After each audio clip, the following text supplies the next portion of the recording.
절대 건드리지 말아야 할 두 가지 영역을 오늘 말씀은 우리에게 보여주고 있습니다. 자, 절대 건드리면 안 돼.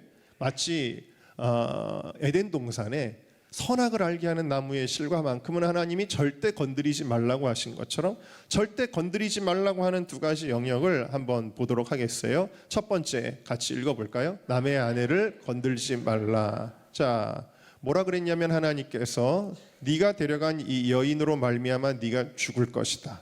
왜냐하면 그는 남편이 있는 여자이기 때문이다 라고 말씀하고 있어요. 사실 이것은 10계명에 들어갈 정도로 중요한 계명이 되죠. 출애굽기 20장 17절 말씀에 내 이웃의 아내를 탐내지 말아라 라고 이야기하는 거예요. 내 이웃의 아내를 탐내지 말아라.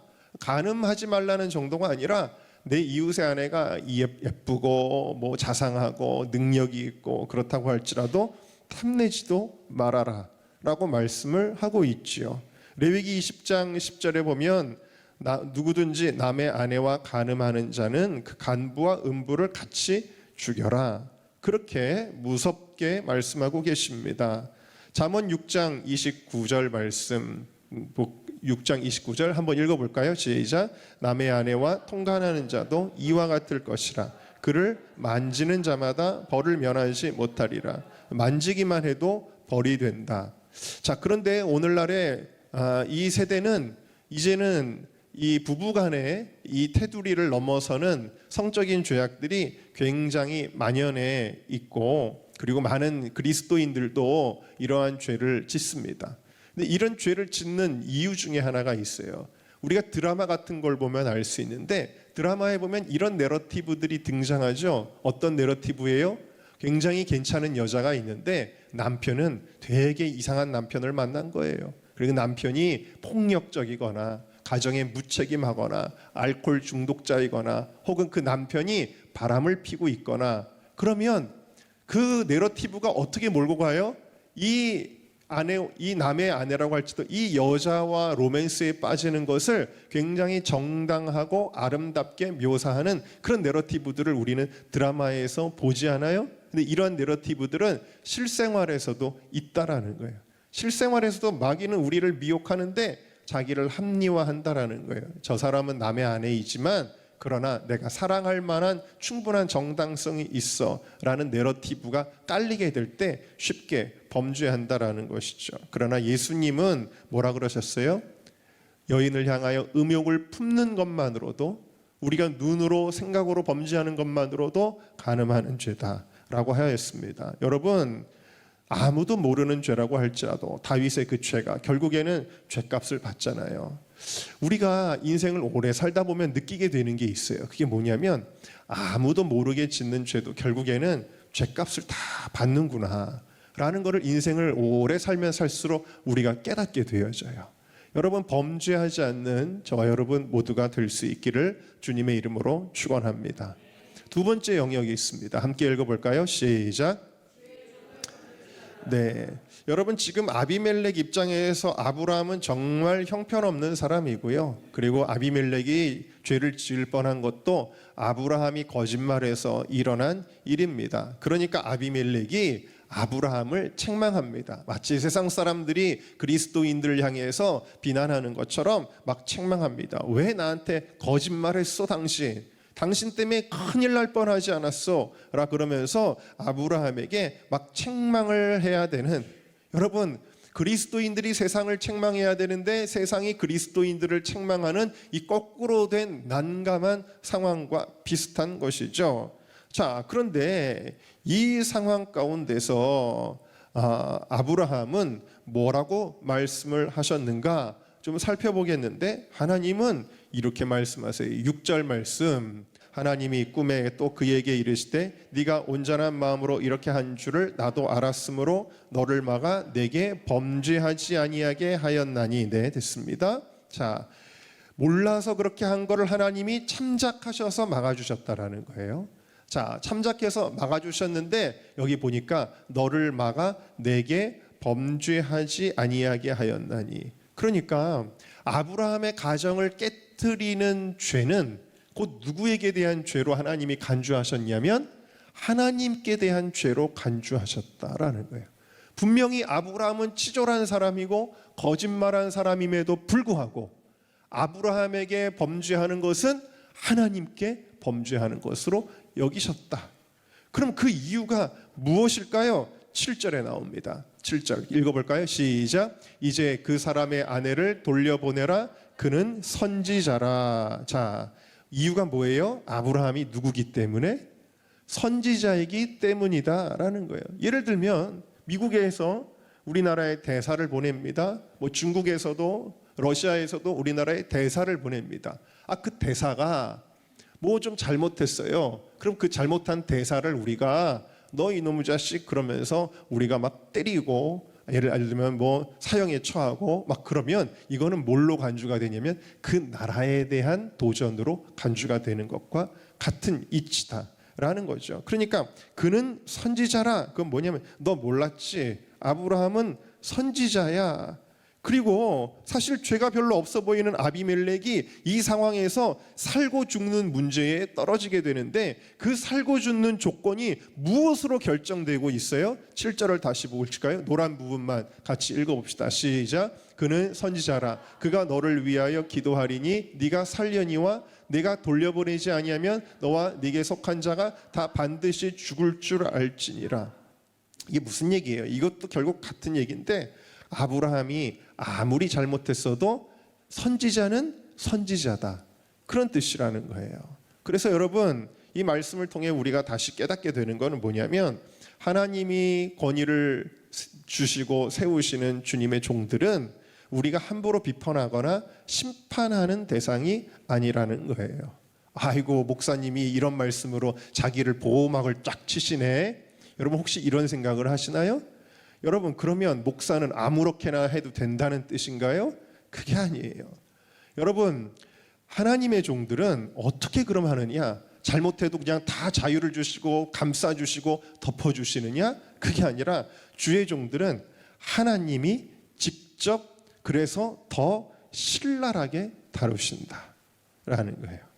이건 무슨 얘기냐면 하나님께서 아비멜렉에게 이렇게 얘기하는 거예요. 혹은 우리들에게 이렇게 얘기하는 거예요. 너는 관여할 것 없다.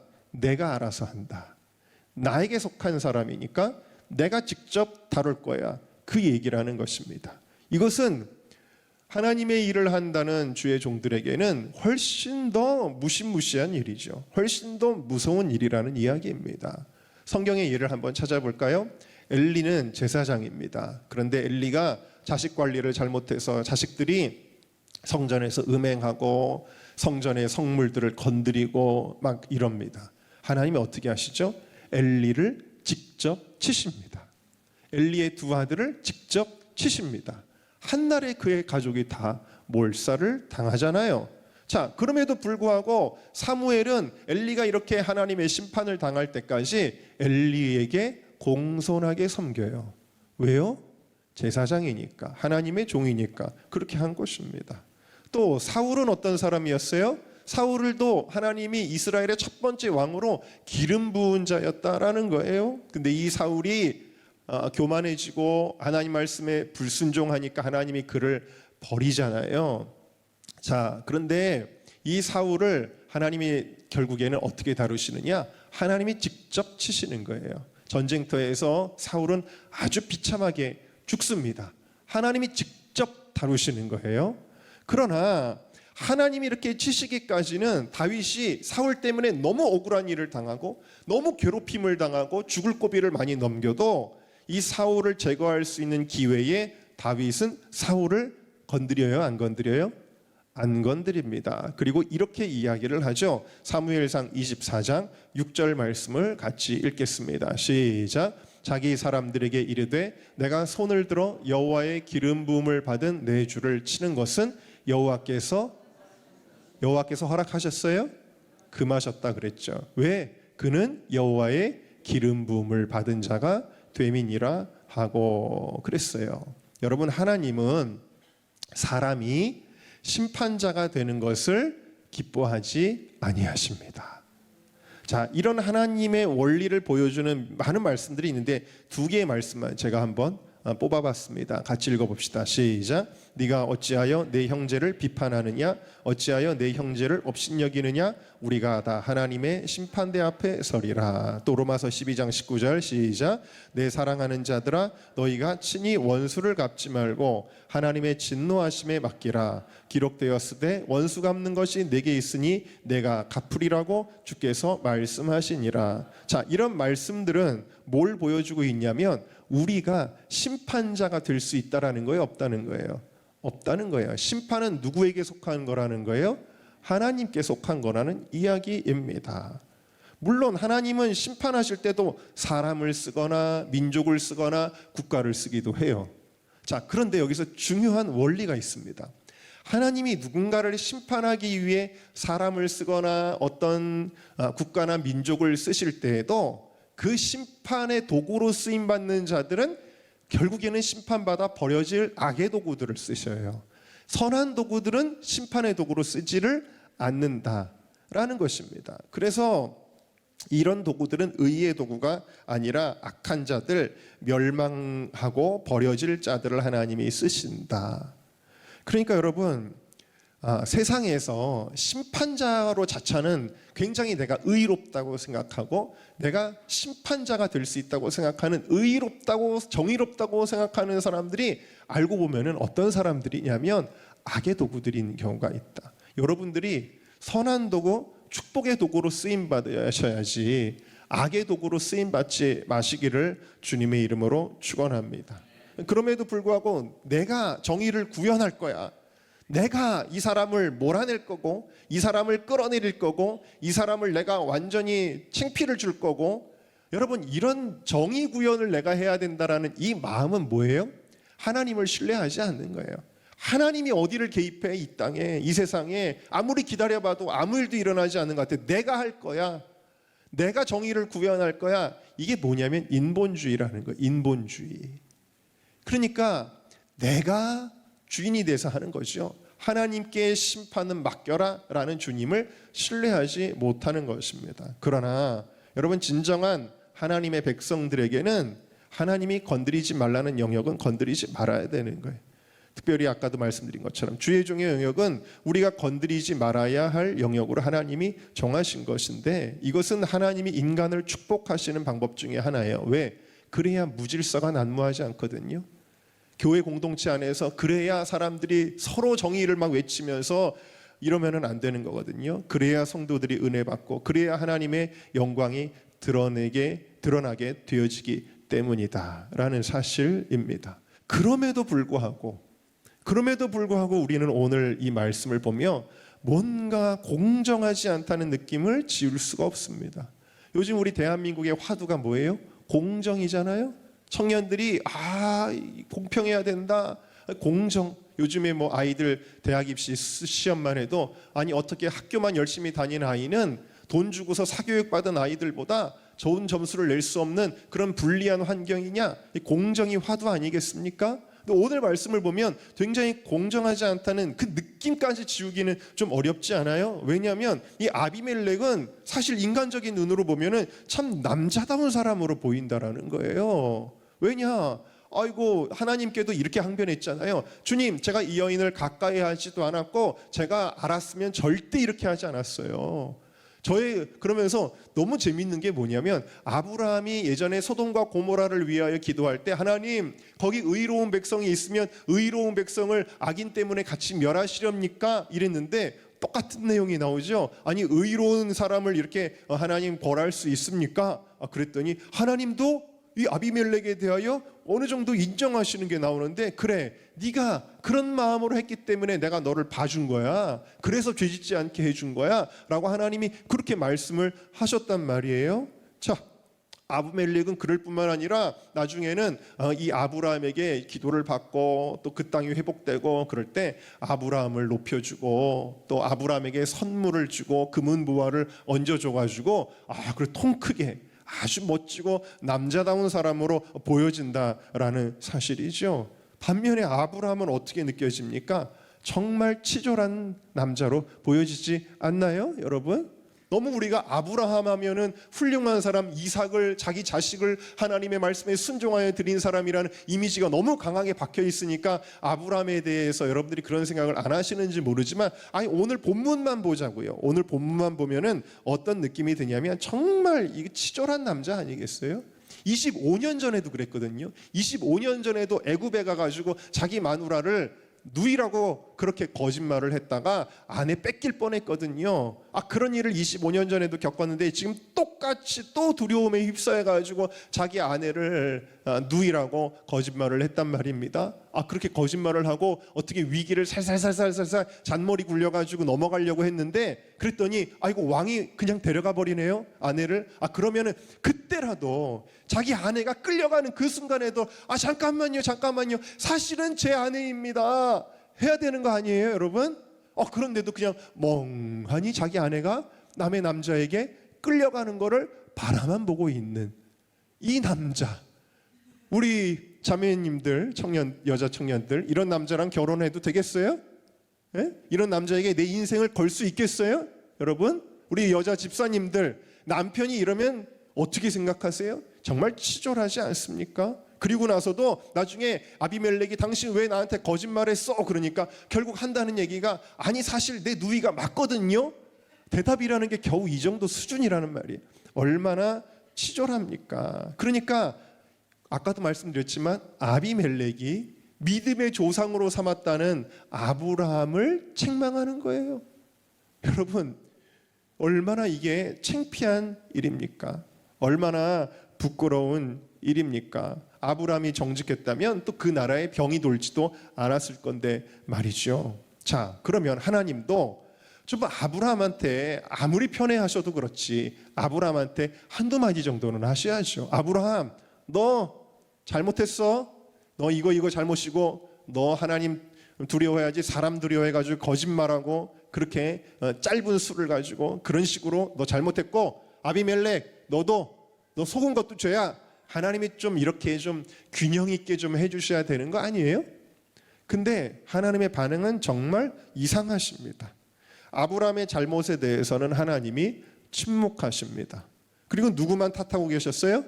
아비멜렉만. 자, 그리고 아브라함이 거짓말을 했기 때문에 벌어진 사건임에도 불구하고 하나님은 그는 선지자다. 그가 너를 위해 기도해 줄 건데 너를 위해 기도해 줘야 네가 살 거고 네 나라가 다 살 거야. 하나님이 굉장히 어려운 상황으로 이 아비멜렉과 그의 나라를 몰아가 주셔서 결국 아브라함의 기도에 의해서 이 모든 생사가 다 좌우될 수 있도록 그렇게 만들어 놓으셨어요. 이것은 하나님이 공정하지 않으셔서가 아닙니다. 여러분, 이거는 이런 상황이에요. 여러분, 이런 거죠. 세상 사람들이 당신이 목사야? 당신이 장로야? 당신이 권사야? 당신이 교회 다니는 사람이야? 라고 손가락질 할 때 우리가 부끄러워서 고개를 들 수 없는 그런 상황 속에서도 하나님은 우리가 하나님을 찾고 하나님께 회개하면 어떻게 하신다라는 거예요? 제자리로 우리를 돌려놓으신다라는 거예요. 우리의 신분을 보호해 주신다라는 거예요. 만약 하나님의 이 후속 작업이 없었다면 아비멜렉이 속으로 계속 조롱하지 않았겠어요? 야, 웃기고 있네. 믿음의 조상? 웃기고 있네. 웃기고 있네. 크리스찬? 웃기고 있네. 뭐? 교회 직분자? 교회 전도사? 교회 목사? 웃기고 있네. 그러면서 아비멜렉이 계속 조롱하지 않았을까요? 아유, 예수쟁이들은 위선적이야. 예수쟁이들은 참 이기적이야. 그러면서 조롱하지 않았을까요? 여러분, 그러고 보니까 이거 우리들 이야기 같지 않습니까?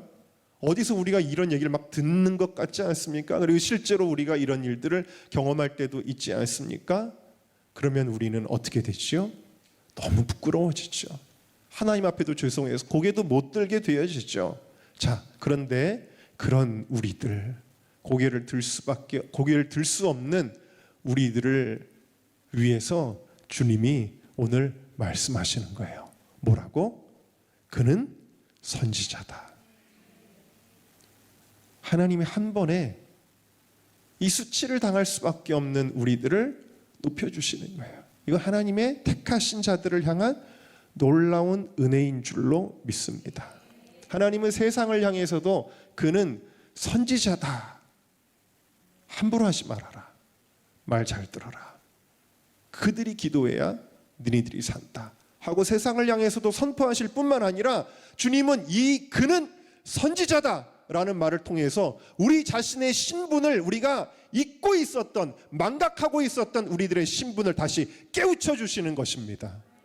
우리는 선지자라는 거예요. 아브라함아, 너는 선지자야.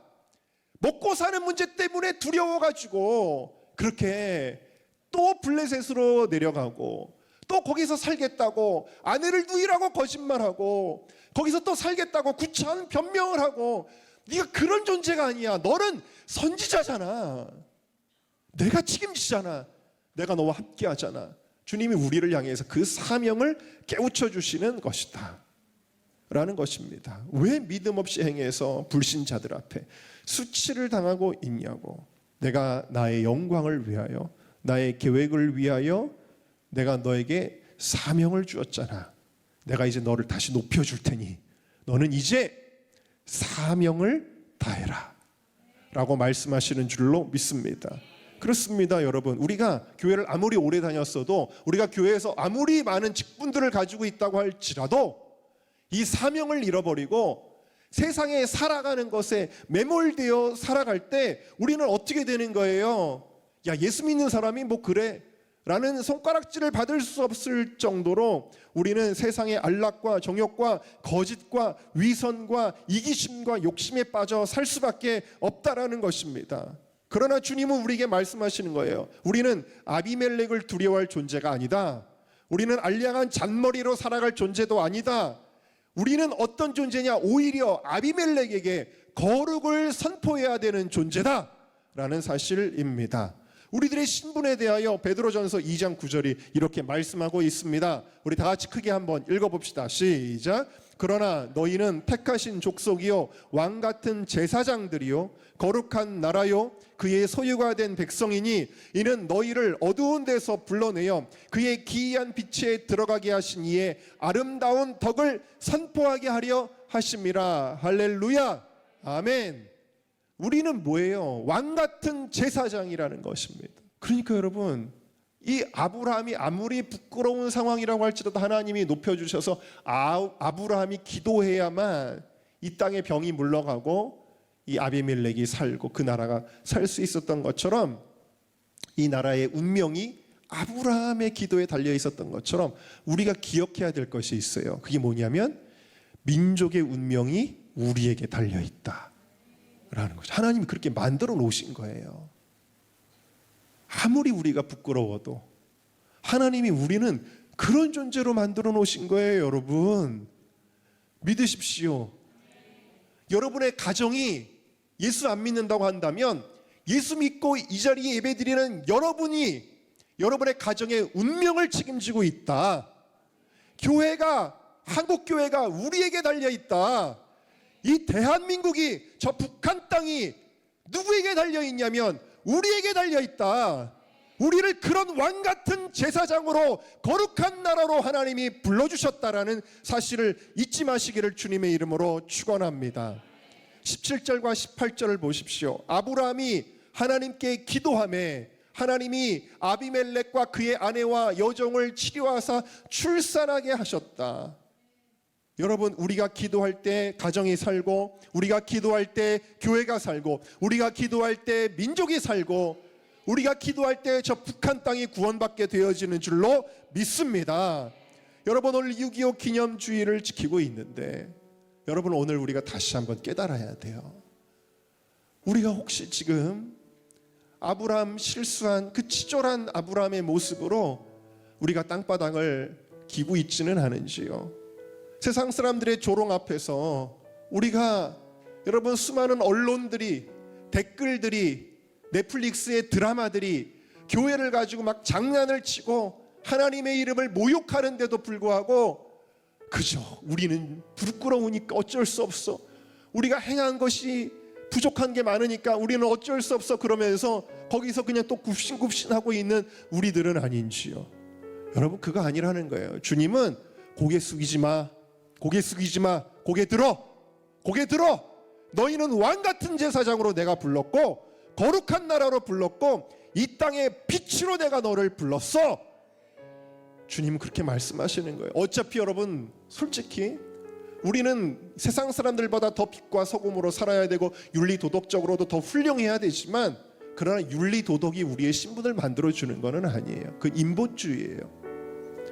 여러분, 우리는 예수 그리스도의 십자가의 공로로 구원받은 존재들이며 하나님의 택정하심으로 택함받은 하나님의 자녀입니다. 여러분, 제가 목사라고 하지만 여러분들보다 제가 뭐가 더 뛰어난 것은 아니에요. 그냥 하나님이 세워주신 거죠. 여러분들이 오늘 은정교회의 성도, 거룩한 주님의 제자라는 뜻을 가지고 있죠. 여러분, 그렇다고 해서 우리가 뭐 세상 사람들보다 특별히 더 거룩하거나 그런 건 아니에요. 그러니까 여러분, 오늘 우리가 주님께서 부르시는 이 부르심 앞에 붙들어야 될 거는 뭐냐? 그건 뭐냐? 우리의 과거에 연연하는 것이 아니라 주님의 부르심, 주님이 주시는 그 사명. 이 사명이 있으면 우리가 한눈 팔 새가 없다. 우리가 이 사명을 붙들면 우리가 넘어지고 자빠지고 이렇게 치졸한 부끄러운 실수를 범할 일이 없다. 여러분, 사명을 깨닫는 저와 여러분 모두가 다 되시기를 주님의 이름으로 축원합니다.